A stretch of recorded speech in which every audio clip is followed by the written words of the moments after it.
Bismillahirrahmanirrahim. Assalamualaikum warahmatullahi wabarakatuh.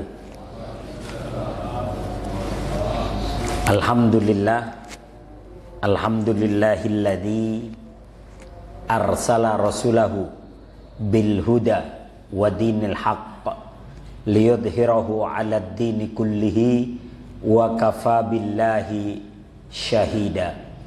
Ashhadu an la ilaha illallah wahdahu la syarikalah wa ashhadu anna Muhammadan abduhu wa rasuluhu la nabiyya ba'da.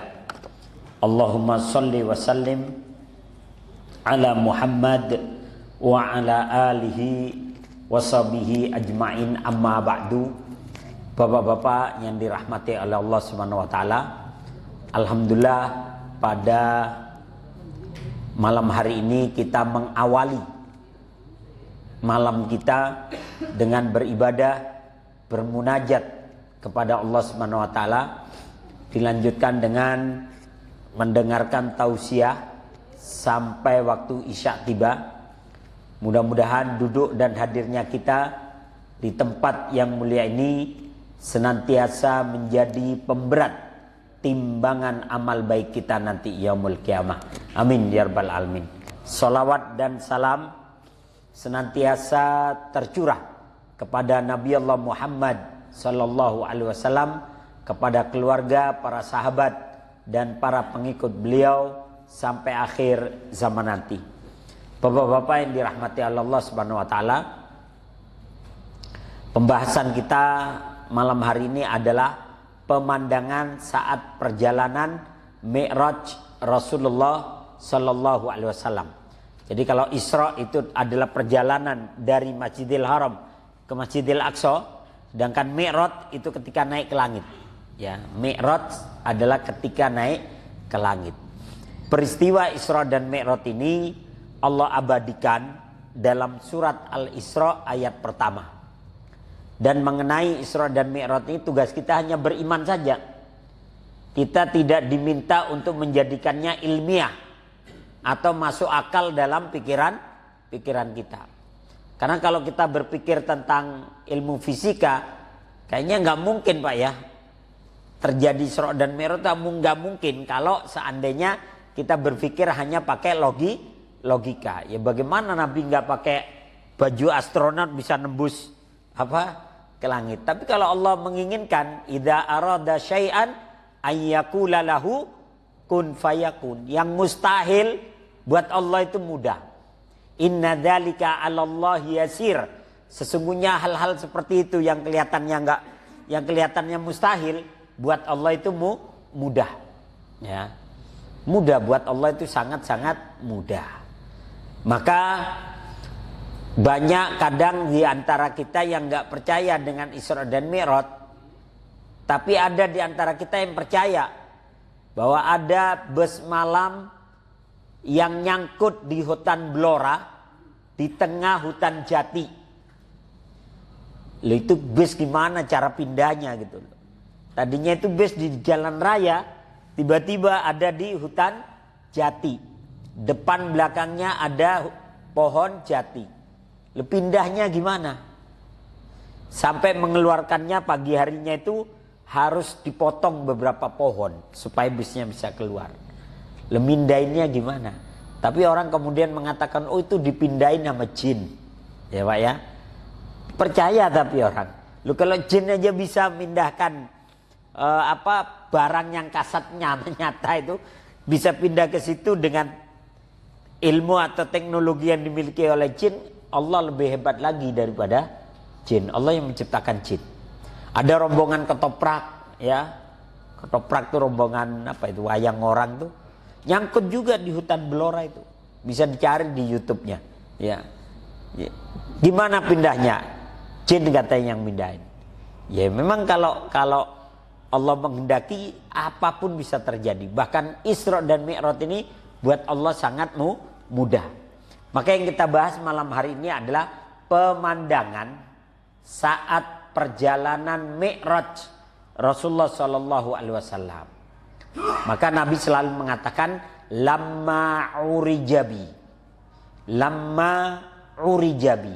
Ketika aku dimi'rajkan. Jadi ketika naik ke langit.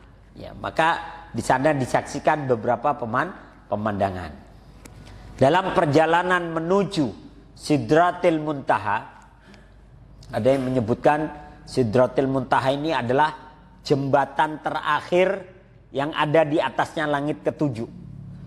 Muntaha itu sudah terakhir, ujungnya dunia. Ya, dan di sana ada arasy Allah. Ya. Nah, dalam perjalanan menuju Sidratil Muntaha, Rasulullah dan malaikat Jibril singgah di 7 lapis langit. Maka di langit pertama Rasulullah SAW bertemu dengan Nabi Adam. Jadi kalau dalam hadisnya itu disebutkan, ketika aku sampai di langit pertama, maka diketuklah pintu langit oleh malaikat Jibril, tok tok tok gitu. Maka kemudian penjaga mengatakan, siapa? Saya, Jibril dan Muhammad. Jadi menyebutkan nama. Maka ini ada pelajaran etika kita. Kalau bertamu, kita ketok pintu sambil salam. Tok tok tok, assalamualaikum. Kalau orangnya nanya, siapa? Sebutkan nama kita. Jangan, siapa? Gue. Ya siapa? Gue. Ya. Siapa? Masa lu nggak tahu gue? Ya. Sebutin nama. Ya. Jangan nanti tok tok tok. Siapa? Siapa? Ya, yang tuan rumahnya takut, ya. Maka ini etika. Ketika kita mengetuk pintu rumah seseorang ditanya, siapa? Sebutkan namanya. Saya Mujahid, begitu. Saya Ahmad. Saya Muhammad. Jadi tahu, oh iya si fulan, ya. Jadi di langit pertama ketika dibukakan, Rasulullah SAW bertemu dengan Nabi Adam. Sehingga dalam beberapa hadis Rasulullah berkomentar tentang Nabi Adam. Adam itu tingginya 60 hasta. Jadi tingginya 60 hasta. 1 hasta itu kira-kira segini, Pak. Setengah meter lebih dikit. Jadi kalau 60 hasta diperkirakan 30 meter. Ya. Dan kalian nanti akan dibangkitkan setinggi bapak kalian Adam. Jadi nanti di akhirat tinggi semua. Gak ada orang cebol, orang kontet, pendek, ya pakel, itu gak ada, ya. Semuanya tinggi semua, ya. Setinggi Nabi Adam. Sedangkan Hawa itu lebih pendek sedikit, ya. Nah ini, jadi Rasulullah bertemu dengan Nabi Adam. Kemudian di langit kedua, Rasulullah bertemu dengan Nabi Yahya dan Nabi Isa, ya. Di mana Nabi Yahya dan Isa itu hidup sezaman, hanya beda tempat, ya beda kota lah kalau bahasa kita. Sama-sama kalau Nabi Yahya memang meninggal, ya dibunuh gitu. Nabi Yahya ini dibunuh di usianya masih muda. Sedangkan Nabi Isa kalau dalam iman kita itu diwafatkan, dalam artian ditidurkan dengan jasad-jasadnya diangkat ke langit dan ditidurkan di langit pertama. Dan nanti di akhir zaman Nabi Isa ini akan diturunkan dengan tujuan untuk mematahkan kayu-kayu salib, membunuh babi, kemudian menghapus jizyah, dan berikutnya adalah membunuh Dajjal. Ya. Jadi memang skenarionya begitu. Allah sudah membuatnya seperti itu. Kemudian di langit ketiga, Rasulullah SAW bertemu dengan Nabi Yusuf yang ketampanannya itu luar biasa, Pak. Ya. Sehingga Rasulullah memberikan komentar, Yusuf ini diberikan anugerah ketampanan yang luar biasa. Setengah penduduk dunia gantengnya ngumpul di Yusuf. Bapak bisa bayangkan, setengah penduduk dunia gantengnya ngumpul di Yusuf. Setengah penduduk dunia. Tom Cruise mau lewat, Pak, ya. Shah Rukh Khan, Salman Khan, ya lewat itu dah, ya. Lewat, nggak pernah mampir gitu, ya. Lewat aja. Jadi subhanallah, itu ketampanan Yusuf. Makanya ketika Nabi Yusuf itu dijadikan anak angkat, ibu angkatnya itu kesemsem, Pak. Ya, ibu angkatnya itu jadi kepingin sama Yusuf. Ya. Sehingga ini pelajaran buat kita ini semua. Bapak-bapak ini kalau nyari sopir, jangan lebih ganteng dari bapak. Ya, nanti istri nggak mau diantar kita, antar supir aja begitu ntar. Ya, ini pelajaran nih dari Nabi Yusuf dan Zulaikha. Terus pelajaran berikutnya, ini kalau ada ibu-ibu nih, ibu-ibu itu kalau nyari pembantu rumah tangga, jangan lebih cantik dari ibunya. Ya, karena bapaknya betah di rumah nanti. Ntar istrinya suruh ngaji, no ngaji yang jauh mah ke Bogor gitu ya. Ya, sono arisan no yang jauh no kemana kek ya, pokoknya yang jauh ke Tangerang kek, ke Bekasi gitu ya. Suami kita di rumah nanti. Ya. Ini pelajaran. Makanya kata Rasulullah, Nabi Yusuf itu ketampanannya setengah penduduk dunia, gantengnya ada di Yusuf. Kemudian Rasulullah bertemu di langit keempat, beliau bertemu dengan Nabi Idris alaihissalam. Nabi hanya menyebutkan Idris ini lebih pendek sedikit daripada Adam dan usianya panjang juga ya, karena Adam itu usianya sekitar 1000 tahunan, sedangkan Nuh itu hampir 950 tahun.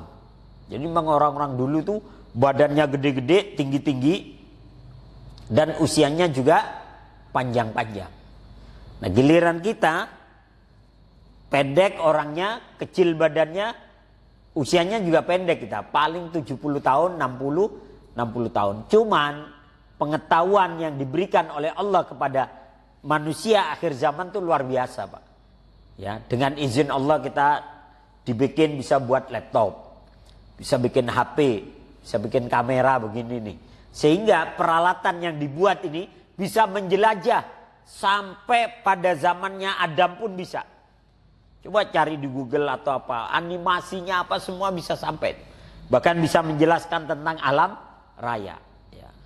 Kita kecil tapi oleh Allah diberikan kemampuan untuk bikin begini nih. Ya. Sehingga bisa menjelajah. Berapa banyak orang masuk Islam karena pengetahuan yang mereka lakukan dari penelitian-penelitian mereka. Wallahu a'lam bishawab.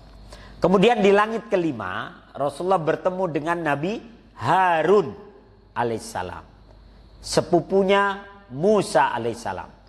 Kemudian di langit keenam, Rasulullah bertemu dengan Nabi Musa alaihissalam, di mana Musa ini diberikan julukan oleh Allah Al-Qawiyul Amin, orang yang kuat dan dapat dipercaya. Dan Musa ini kemudian menjadi simbol pemberontakan terhadap penguasa yang zalim. Fir'aun, Pak, lawannya Musa ini, ya. Fir'aun kejamnya kayak apa itu Fir'aun ya, sombongnya naudzubillah, mengaku Tuhan dan sebagainya. Musa itu yang melawan. Makanya Musa itu disebut Al-Qawiyul Amin, kuat dan dapat dipercaya. Maka memang kalau melawan kedzaliman harus cari orang yang kuat, Al-Amin juga yang dapat dipercaya. Nah, ini. Kemudian di langit ketujuh Rasulullah bertemu dengan Nabi Ibrahim alaihissalam. Ya. Maka kemudian diantaranya Rasulullah kemudian mendapatkan perintah sholat awalnya 50 waktu. Ya, awalnya 50 waktu. Tapi kemudian turun di langit ke-6 ketemu dengan Musa. Kata Musa, wah jangan deh, yang 50 waktu nggak sanggup. Ya, umatmu nggak sanggup. Bolak-balik. Dalam hadisnya itu sampai 9 kali balik Rasulullah. Orang yang hanya menggunakan akalnya itu nggak percaya, kok bisa Rasulullah itu tawar-menawar dengan Allah kayak tanah abang aja, begitu ya. Lihat hadisnya begitu, mau diapain? Tugas kita cuman beriman. Sesuatu yang disebutkan oleh hadis yang sahih, yang disebutkan oleh Al-Quran, ya sudah kita imani, nggak usah kita otak-atik lagi. Ya. Nah, akhirnya dari 50 waktu 9 kali bolak-balik sampai akhirnya tinggal 5 waktu. Ya, sehingga Allah menyatakan, ya Muhammad innaha khamsu sholawat. Wahai Muhammad, sesungguhnya itu cuma sholat 5 waktu. Siapa yang mengerjakannya, maka 1 kali sholat dianggap seperti melaksanakan 10 kali sholat. Siapa yang melaksanakan sekali sholat, pahalanya 10 kali lipat daripada sebelumnya. Maka kemudian siapa yang sehari semalam sholat 5 kali 5 waktu, maka dia setara dengan sholat 50 waktu. Tapi Pak, sholat ini kadang berat Pak. Al-Quran sendiri yang menyatakan innaha lakabiratun illa alal khashiin. Sesungguhnya itu sholat itu berat kecuali buat orang-orang yang khusyuk. Berapa banyak dari saudara-saudara kita yang meninggalkan sholat? Mungkin ada anak kita, ya memang kadang anak sekarang ini agak beda sama kita. Dulu kita ini Pak, lihat bapak ke masjid kita ikut tuh. Ya, kita itu dulu kalau lagi main terus ada orang pulang dari masjid, malu kita Pak, ngumpet. Kenapa? Karena nggak sholat berjamaah, malu kita. Anak sekarang santai aja, orang lewat mau sholat ke masjid dia masih aja main game, pakai wifi masjid lagi dia, ya sholatnya kagak gitu kan. Nah ini yang sangat disayangkan.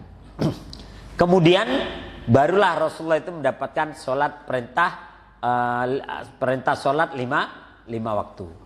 Dalam kitab Kisah Mi'rajin Nabi, ya dalam kitab Kisah Mi'rajin Nabi yang ditulis oleh Syekh Najmuddin Al-Ghamidi menerangkan bahwa dalam perjalanan Mi'raj, yakni ke atas gitu, menembus ke atas, ada beberapa peristiwa lain yang dialami oleh Rasulullah SAW dalam perjalanan Isra Mi'rajnya. Di antaranya adalah dalam perjalanan Mi'rajnya, Rasulullah melewati suatu kaum yang sedang bercocok tanam dan sedang menuai padi dan sedang menuai pada hari itu juga. Jadi Rasulullah melihat ada orang menanam nih pohon, langsung tumbuh, langsung berbuah dan langsung dipanen. Tiap kali buahnya dipanen, diambil, tumbuh lagi buahnya. Tiap dipotong lagi, dipanen, tumbuh lagi buahnya. Ya. Sehingga Nabi terheran-heran, kok bisa itu? Tanaman tumbuh buahnya, dipotong buahnya, diambil, tumbuh lagi. Diambil, tumbuh lagi. Heran itu Nabi Pak. Tapi ada yang lebih mengherankan lagi. Ada yang nanam singkong, tumbuhnya jagung katanya Pak. Ya, ada ya. Itu lebih mengherankan lagi. Tapi ini nggak dilihat oleh Nabi ya. Karena itu katanya bukan di langit, di negeri Wakanda katanya ya. Wallahu a'lam bishawab. Nah, Nabi tuh heran tuh, kok bisa itu? Terus tumbuh, terus tumbuh, terus tumbuh. Maka akhirnya Rasulullah bertanya, "Man haula ya Jibril?" Siapa mereka wahai Jibril? Jibril menjawab, "Humul ladzina yunfikuna amwalahum fi sabilillah." Mereka adalah orang-orang yang senantiasa menginfakkan hartanya di jalan Allah. Dan pahala yang diberikan kepada mereka adalah berlipat-lipat ganda. Bahkan sampai 700 kali lipat. Ya. Maka Nabi diperlihatkan tuh, bahwa mereka adalah orang-orang yang senantiasa berinfak di jalan Allah. Kemudian Rasulullah juga melihat orang-orang yang senantiasa berpegang teguh pada agama Allah. Ketika itu Rasulullah mencium bau yang harum, sehingga bertanya kepada Jibril, ya, "Ayyu raihatin ya Jibril?" Bau apakah ini wahai Jibril? Ya.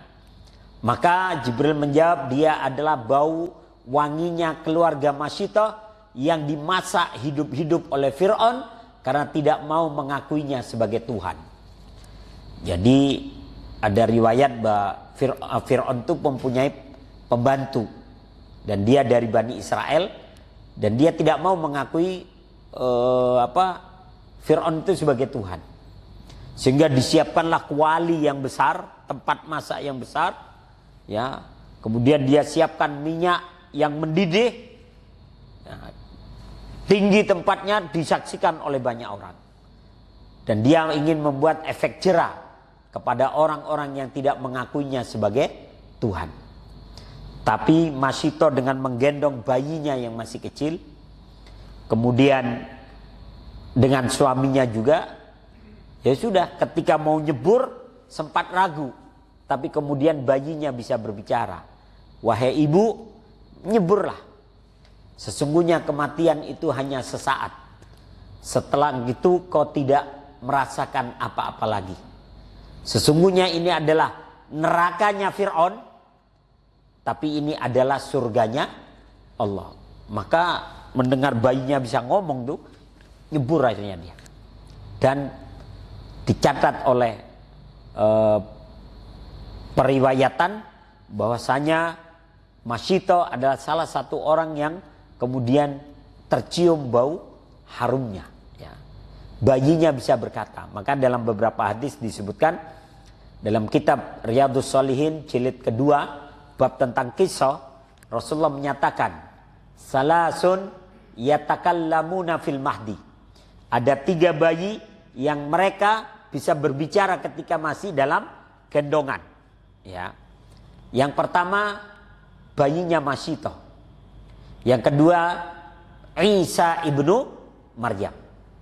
Makanya ketika Maryam itu sudah melahirkan kan dimaki-maki itu oleh banyak orang karena nggak punya suami. Ya. Dimaki-maki, tapi Maryam lagi berpuasa untuk bicara.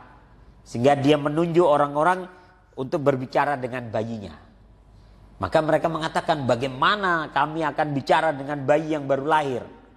Maka Isa kemudian langsung mengucapkan, innani ana Isa ibnu Maryam. Itu bayi ngomong, Pak, saya ini Isa ibnu Maryam. Rasulullah, ya, saya ini nanti akan menjadi Rasul Allah. Ya, sesungguhnya ibuku ini adalah orang yang perawan, orang yang suci. Ya, baru setelah itu mereka nggak ini lagi kepada Maryam. Mereka heran juga, ini bayi baru lahir ngomong. Ya. Kalau sekarang ada bayi baru lahir ngomong, kitanya yang kabur, Pak. Ya. Nah, ini. Terus bayi yang ketiga adalah bayi yang ada pada zaman Bani Israel. Bayi yang ada pada zaman Bani Israel, ketika itu dia lagi disusui oleh ibunya. Tiba-tiba lewat seorang penunggang kuda. Kudanya bagus, pakaiannya bagus, perlente, tapi dia berjalan di atas kudanya dengan kesombongan dan kecongkaannya. Dia memakai penutup kepala yang mahal. Dengan congkaknya dia berjalan. Tapi karena kelihatan gagah, maknya ngomong, ya Allah, jadikan anakku ini seperti dia. Bayinya langsung melepaskan susuannya itu. Dan berkata, ya Allah, jangan kau jadikan aku seperti dia. Maknya kaget. Lu ngomong lu gitu, kaget. Ya, orang baru lahir beberapa hari dia ngomong, ya, kaget. Tapi kenapa lu beda dong gitu ya? Emak maunya kamu seperti dia, kamu nggak mau. Ya, nyusu lagi dia. Setelah itu tidak lama ada orang diseret-seret oleh banyak orang. Diseret, digebukin, didorong, diseret, digebukin, dituduh maling, dituduh pemberontak dan sebagainya, dituduh macam-macam, dipukuli dan sebagainya. Melihat orang dipukuli itu, maknya bilang, ya Allah, jangan kau jadikan anakku seperti dia. Anaknya langsung melepaskan susuannya dan berkata, ya Allah, jadikan aku seperti dia. Ya, kaget ini maknya, gimana lu sih Tong? Tadi diunjukin orang yang bagus, kamu minta yang digebukin. Ya. Maka anaknya ngomong itu, Mak, yang tadi naik kuda itu, Mak, kudanya bagus, kemudian pakaiannya bagus, itu pejabat yang sombong, Mak. Ya. Dia meninggikan pajak rakyat, kemudian dia makan sendiri sehingga dia bisa beli kuda yang mahal itu. Dan dia akan tetap meninggikan pajaknya untuk demi kehidupan dia pribadi, Mak. Maka saya tidak mau seperti dia. Bansos saja disikat, Mak. Gitu ya. Maka nggak mau dia. Akhirnya yang satunya kenapa? Yang satu itu orang yang jujur, Mak. Dia orang yang jujur, orang yang pinter, dan dia ingin membongkar segala kebusukan orang yang naik kuda tadi itu, Mak. Tapi dia kemudian dituduh pencuri, dituduhin dan sebagainya. Padahal dia yang menginginkan agar dia terbongkar semuanya sehingga dia turun dari jabatannya. Ya, justru kemudian dia yang difitnah. Sesungguhnya dia orang yang jujur, orang yang baik. Ya. Tapi yang ini, Mak, yang naik kuda sombong ini, dia tidak ingin hidupnya berubah. Ya. Sedangkan yang ini dia menginginkan perubahan untuk banyak orang. Ya. Salam perubahan, Mak, begitu dia. Ya, bayinya ya. Masya Allah ya.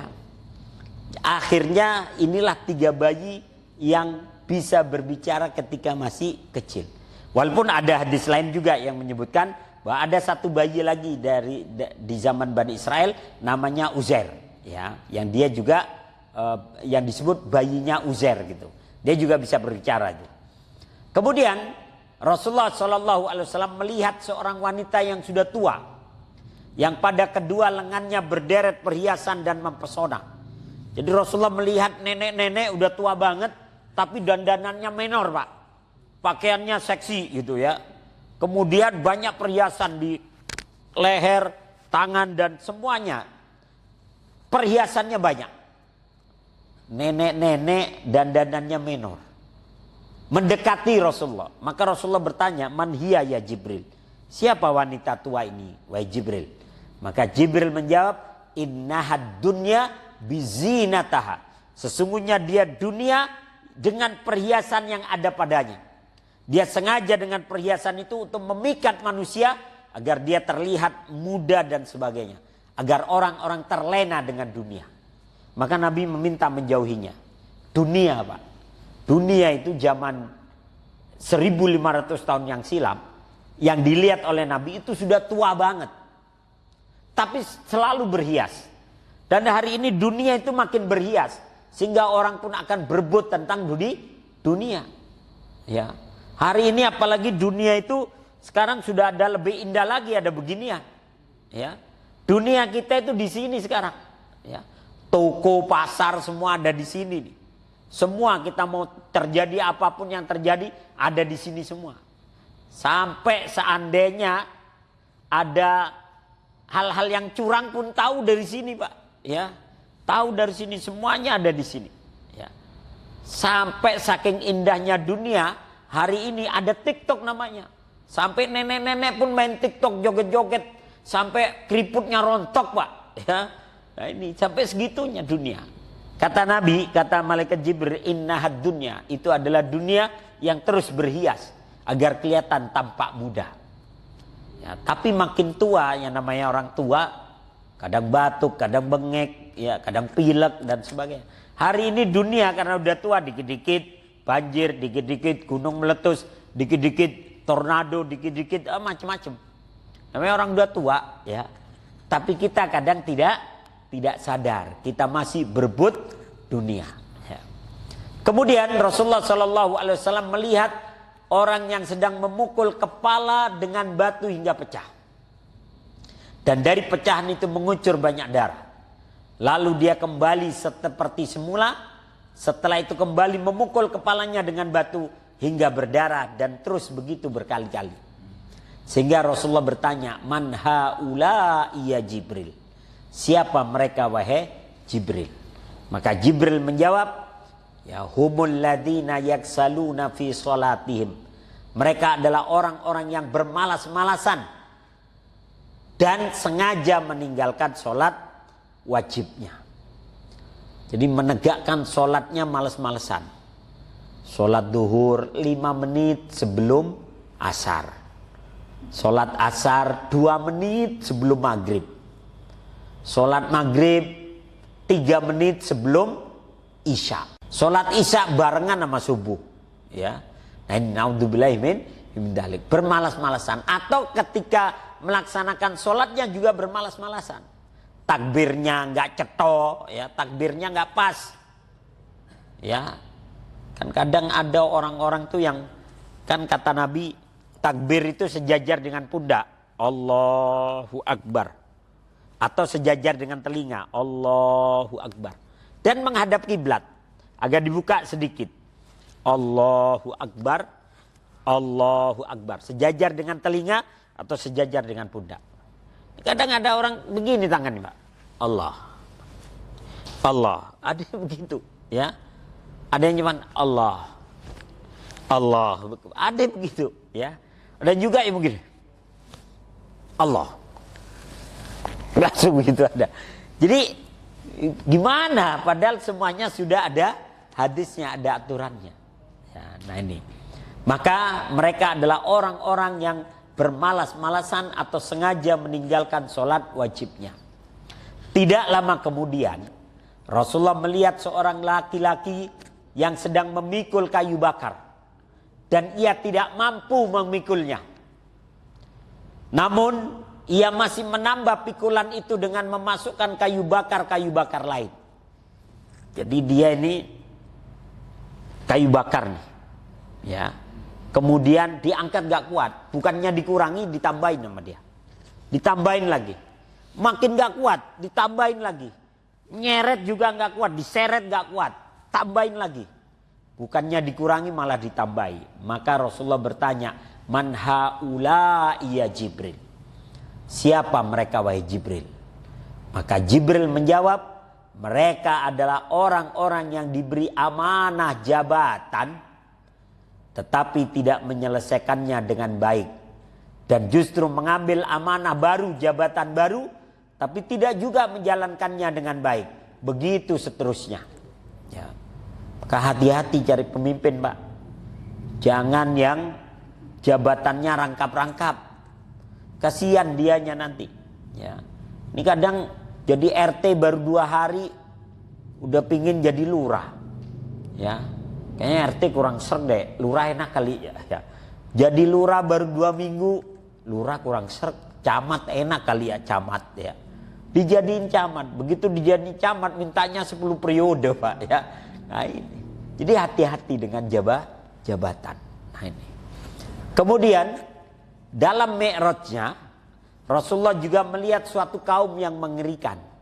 Mereka memotong-motong lidah dan bibirnya sendiri dengan menggunakan gunting dari besi.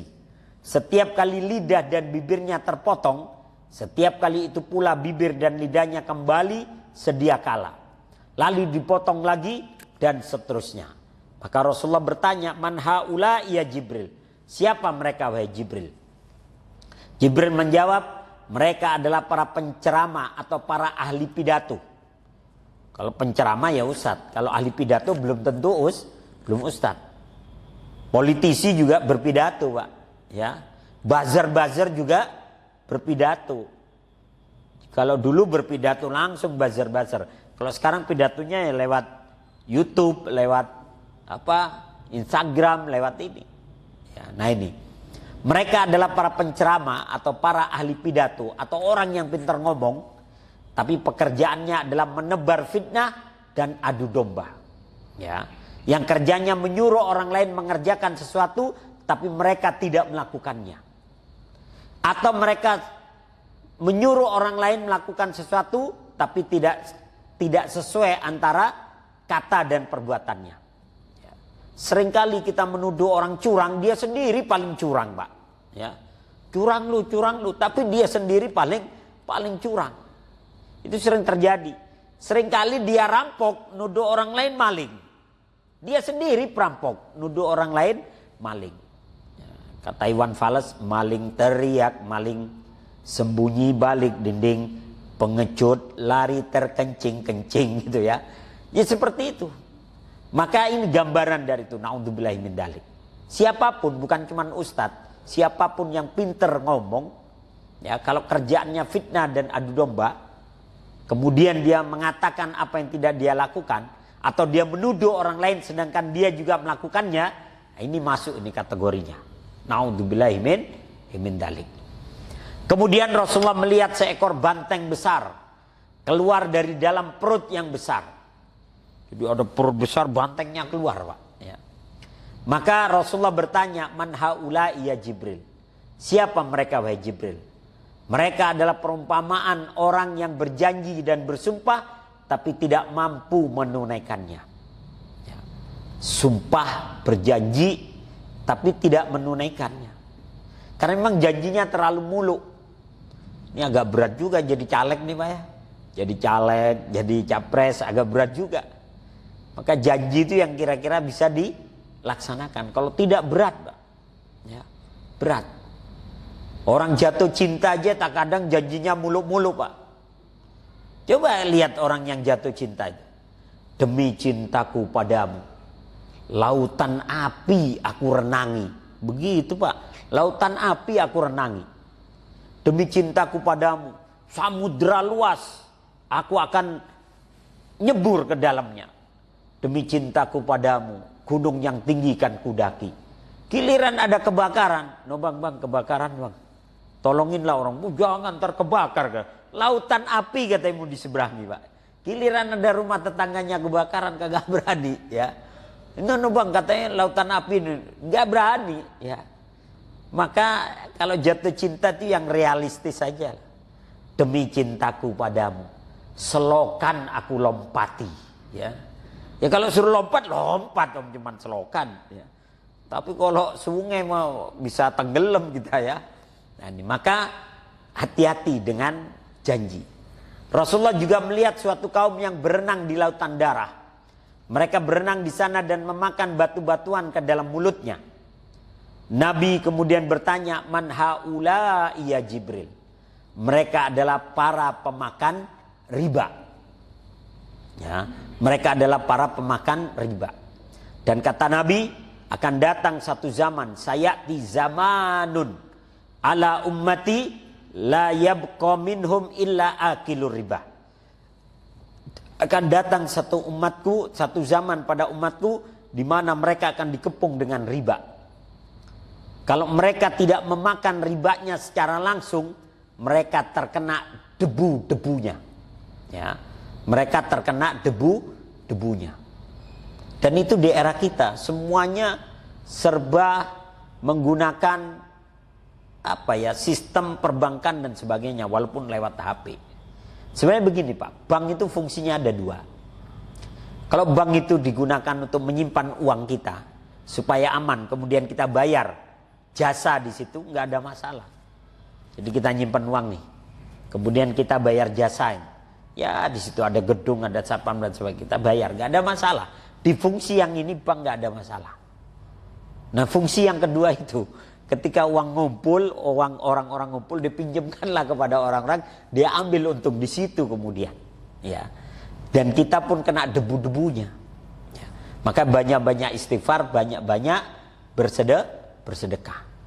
Ya kalau kaca kena debu kan dilap dikit, hilang debunya. Kalau kaca yang nempel tuh batu bata, batu kali, agak berat juga Pak. Ya. Nah ini, jadi ya seperti itulah. Maka mereka adalah para pemakan riba. Selanjutnya Rasulullah melihat orang-orang yang meninggalkan daging yang segar dan mengerumuni dan memakan daging yang busuk dan baunya menyengat.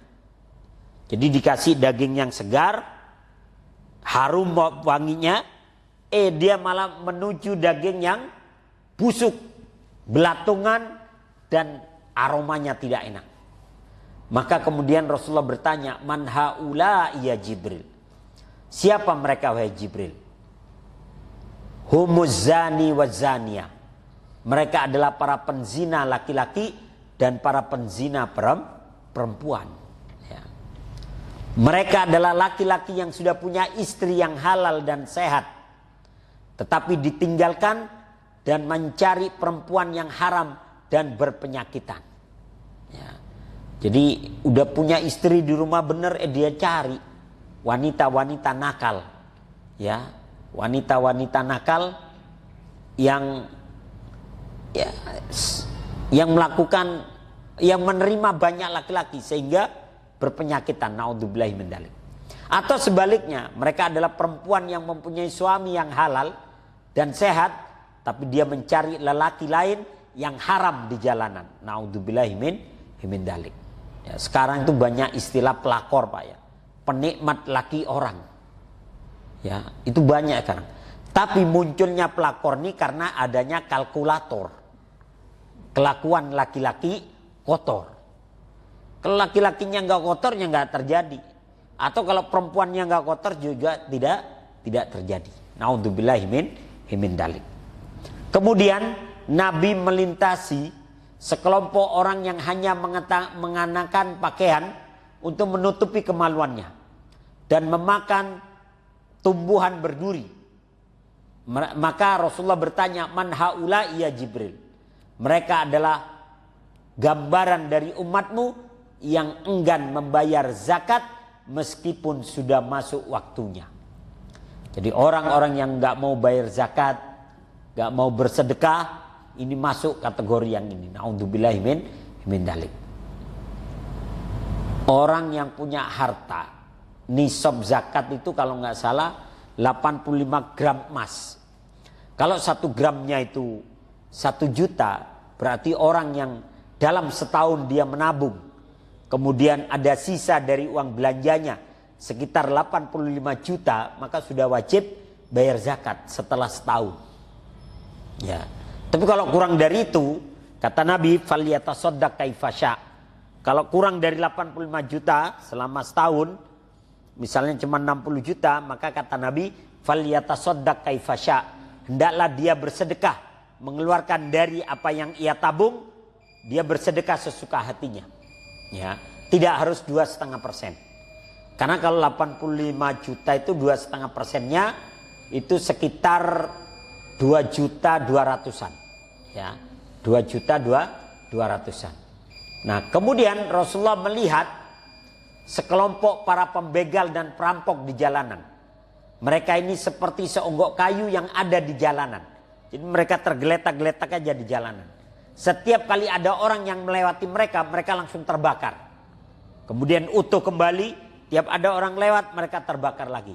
Ini para pembegal, para perampok di jalanan. Ya. Tapi memang begal itu memang ada, Pak, ya, dari dulu. Begal, perampok itu memang ada. Bajak laut aja sampai hari ini masih ada loh, Pak. Ya. Bajak laut, ya. Kalau kita lihat di YouTube, mereka kadang juga perahunya kenceng-kenceng juga itu walaupun perahu kecil. Tapi mereka banyak. Ya. Nah, ini masuk kategori yang ini. Naudzubillahi min dzalik. Kemudian Rasulullah melihat para penggibah, ya. Mereka berkuku panjang dan kuku mereka terbuat dari tembaga. Mereka mencakar-cakar muka mereka dengan kuku tersebut. Maka Rasulullah bertanya, man haula ya Jibril? Siapa mereka wahai Jibril? Mereka adalah orang-orang yang pekerjaannya adalah menggibahi perbuatan orang lain, tetapi mereka sendiri melakukannya. Naudzubillahi min dzalik. Inilah ada beberapa pemandangan yang dilihat oleh Rasulullah Shallallahu Alaihi Wasallam, bahkan ditampakkan kepada Nabi, ya, beberapa sungai. Kata Nabi, kemudian diperlihatkan kepadaku Sidratil Muntaha, jadi jembatan yang paling akhir, di mana di situ arasy Allah, yang ternyata bentuknya seperti kubah, ya, bentuknya seperti kubah, dengan daun jendelanya laksana telinga-telinga gajah. Di dasarnya ada 4 sungai yang berada di dalam, yang disebut batinia, dan yang di luar disebut zahiron. Maka aku bertanya kepada Jibril. Maka Jibril menjawab, adapun yang batina berada di surga. Jadi ada 2 sungai yang ada di surga, dan itu batina. Sedangkan yang zahiro, yang tampak, adalah sungai Nil dan Efrat. 2 nama sungai yang ada di surga, Sungai Nil dan Efrat. Ya, Nil itu ada di Mesir, ya, kemudian Efrat itu ada di Irak. Dan Israel itu, Zionis Israel, membuat benderanya dengan 2 garis biru itu. Di atasnya garis biru, di bawahnya garis biru.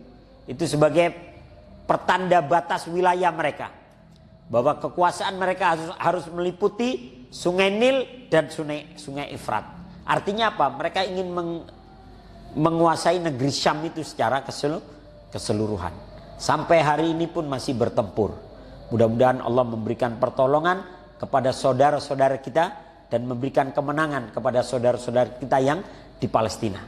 Begitu pula saudara-saudara kita yang sedang di sini sedang berjuang untuk mempertahankan suaranya, semoga diberikan kemenangan oleh Allah Subhanahu wa taala. Ya, dan yang curang semoga tumbang, ya. Baik, itu aja. Mari kita tutup dengan hamdalah dan doa kafaratul majelis. Alhamdulillahirabbil alamin. Subhanakallahumma wa bihamdika asyhadu an la ilaha illa anta astaghfiruka wa atubu ilaik. Assalamualaikum warahmatullahi wabarakatuh.